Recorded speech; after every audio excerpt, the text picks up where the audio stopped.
qısadır. Qısa olduğu üçün dəyərsizdir.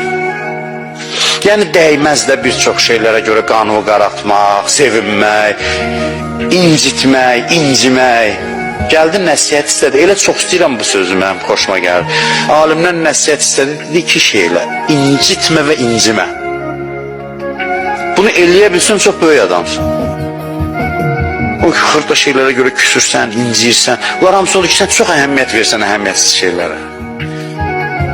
İncimək, küsmək onu göstərir ki, insan kiçikdir, cılızdır.